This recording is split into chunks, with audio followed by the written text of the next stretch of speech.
едно кътче, заповядайте. Министъра като иска, викнете го министъра да го повози.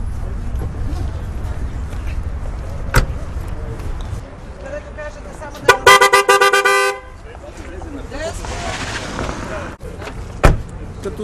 Като истинска кола.